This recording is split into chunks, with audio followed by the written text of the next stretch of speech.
One last frame or machine problem we're going to work is an engine hoist. And this is actually a problem from Hibbler. Every statics textbook has a vice grip. Every statics textbook has an engine hoist because it's just a common machine that you see. And so this engine hoist has a horizontal upper beam.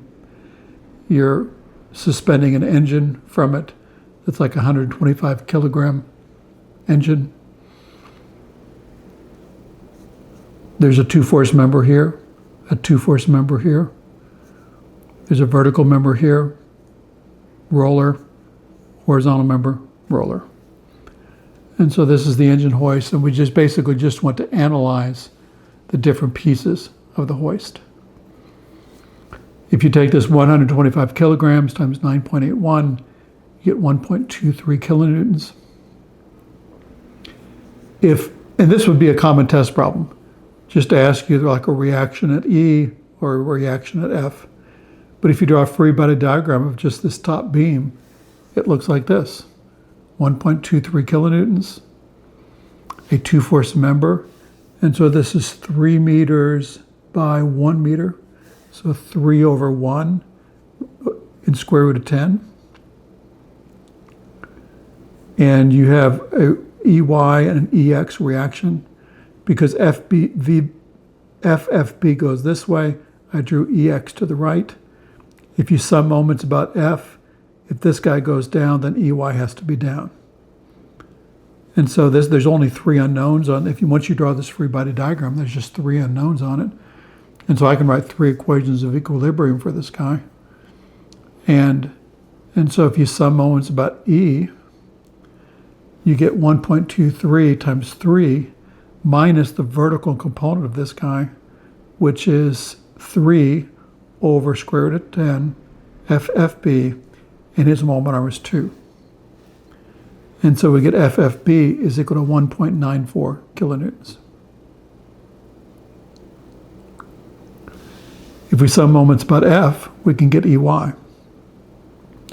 And so if you sum moments about F, get 1.23 times 1 is equal to 2 times EY. So EY is half of this guy. And so EY is 0.613 kilonewtons and EX down. Finally, you can sum forces in the X direction to get EX, and EX is equal to the X component of FFB. And so the X component of FFB is 1 over the square root of 10 times 1.94 kilonewton, and you get EX is 0.6135. And so these are the 3 reactions on this horizontal guy here. If you keep working your way down the frame, you can come down to the vertical member.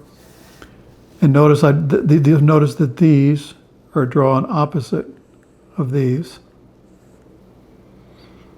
because this member acts on this guy with these guys, and then this guy acts on this guy with the opposite of those. This is a two-force member, so you have an FBD there, and then you have a CX and a CY down here. But since we found EX and EY from here, we can transfer them to here, and then you're left with 3 unknowns down here. And then you can write 3 equations for this vertical guy to get these 3 unknowns. And then you're off to the races. I won't work the rest of it. But an engine hoist is a very common frame problem.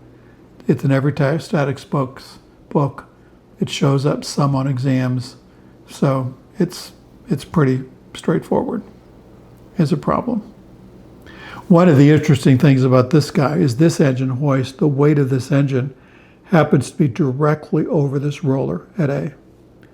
And we're basically assuming that this entire structure has no weight, which it really does, but we're assuming it doesn't. And if that's true, if you look at the overall free body, you'll actually end up with an AY reaction here that's exactly equal to the engine, and a CY here that's exactly 0, which doesn't make sense. I mean, because a frame heavy enough to carry a 1,000-pound engine or a 500-pound engine or an 800-pound engine is going to have a fair amount of weight by itself. And also usually these front legs will extend beyond where your load is too, for static stability. And so this is a little bit of an unrealistic picture here.